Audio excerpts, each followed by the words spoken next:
अस्सलाम वालेकुम बेटा, ये आप लोग पेपर देख लें। काफ़ी ज़्यादा डिसअपॉइंटिंग पेपर थे। आई डोंट नो कि आप लोगों ने क्यों नहीं पढ़ा पेपर।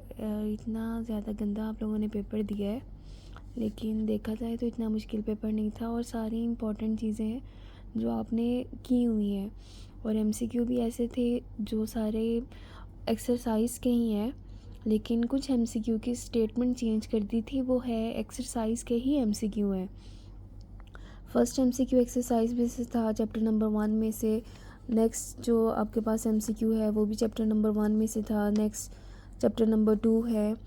यहाँ पे वहाँ पे स्पिन क्वांटम नंबर का पूछा हुआ था, यहाँ पे एज़मुथल का पूछ लिया है।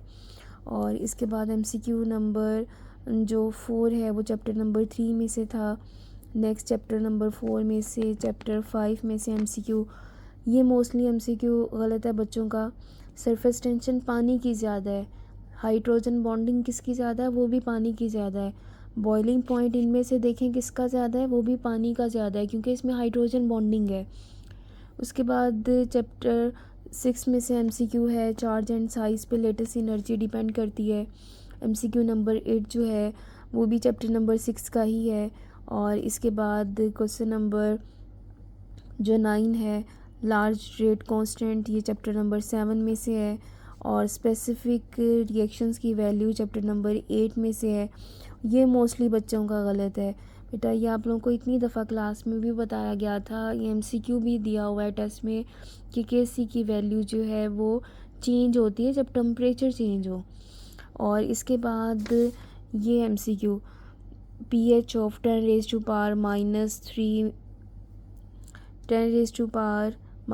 मोल पर DM क्यूब ऑफ HNO3। ये सारी क्लास ने 2.7 एमसीक्यू लगाया हुआ है बेटा। आप जो भी एमसीक्यू आप सॉल्व करें काइंडली स्टेटमेंट को गौर से देखें। यहाँ पे वहाँ पे है H2SO4, HNO3 नहीं है। और अगर HNO3 है तो 3 है। आपने सिंपल पीएच निकालनी है। पीएच का फार्मूला क्या होता है? पीएच आपके पास है negative log of hydrogen ion की कंसंट्रेशन, H पॉजिटिव आयन। हमारे पास HNO3 है, जब हम इसकी डिसोसिएशन करते हैं HNO3 की, तो ये क्या बना रहा है? ये सिंपल एक H पॉजिटिव आयन बना रहा है। तो आपने क्या करना था, 10⁻³ यहाँ पे लिखना है और लॉग अप्लाई कर देना है। अब लॉग की प्रॉपर्टी क्या होती है कि जो पावर होती है हम उसे बेस बना देते हैं, तो -3 माइनस से मल्टीप्लाई हो जाएगा, क्या आ जाएगा? 3 आ जाएगा। और log 10 किसके इक्वल होता है? 1 के। तो आंसर क्या आ गया है? 3। ये इस तरीके से इसका 3 आंसर है। H2SO4 के केस में 2 हाइड्रोजन की आयोनाइजेशन होती है, वहाँ पे आंसर 2.7 है बेटा। सेकेंड ईयर के पेपर में भी ऐसा ही था।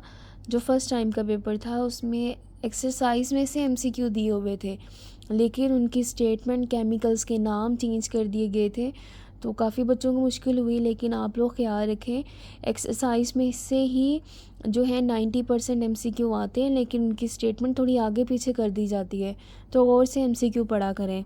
नंबर आप लोगों को एमसीक्यू और शॉर्ट क्वेश्चंस नहीं दिलवाने हैं।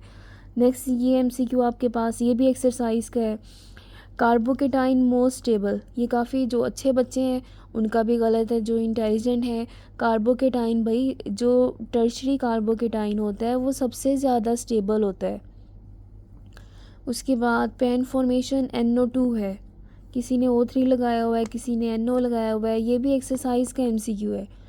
कलर ऑफ क्लोरीन गैस, ये भी एक्सरसाइज का ही है।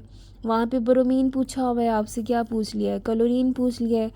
चैप्टर नंबर ये 12 में फर्स्ट पैराग्राफ में ये बताया हुआ है गैसेस की ये बताई हुई थी, कलर वगैरह उनके।